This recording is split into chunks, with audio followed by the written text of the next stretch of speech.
A few moments later, 1 hour later, 3 hours later. Will Brown and the Omaha race riot of 1919. In 1910, Omaha had the third largest black population among the new western city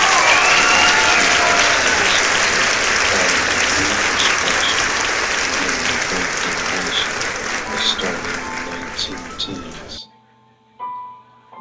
By 1920, the black population doubled to 10,000, second only to Los Angeles with nearly 16,000. The major meat packing plants hired blacks as strikebreakers in 1917. South Omaha's working class whites showed great hostility toward black strikebreakers. By this time, the ethnic Irish, the largest and earliest group of immigrants, had established their power base in the city. Following several strikes throughout the previous year, 2 detectives with Omaha Police Department Moral Squad shot and killed an African American bellhop on September 11th. Local media reports of the alleged rape of a 19-year-old on September 25th, 1919 triggered the violence associated with Will Brown's lynching. The following day, police arrested 41-year-old Will Brown as a suspect. Lubbock identified Brown as a rapist. However, during questioning, Brown stated that Lubbock did not make positive identification, which Lubbock later refuted.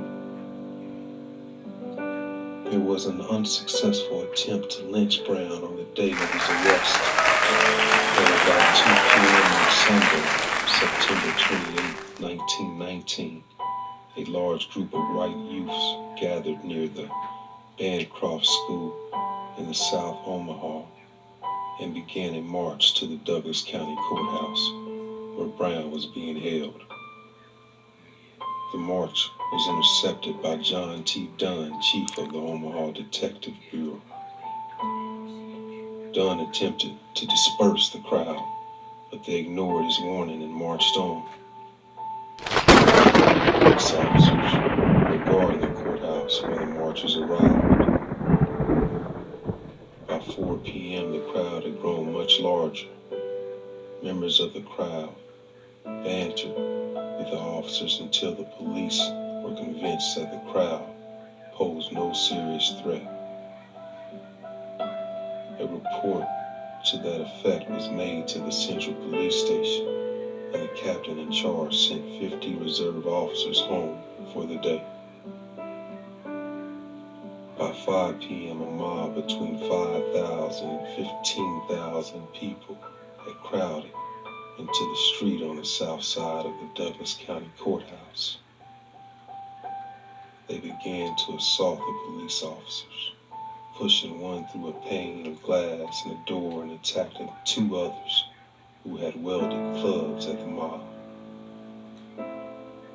At 5:15, officers deployed fire hoses to dispel the crowd, but they responded with a shower of bricks and sticks. Nearly every window on the south side of the courthouse was broken. The crowd stormed the lower doors of the courthouse, and the police inside discharged their weapons down an elevator shaft in an attempt to frighten them. But this further incited the mob. They again rushed the police, who were standing guard outside the building, broke their lines, and entered the courthouse through a broken basement door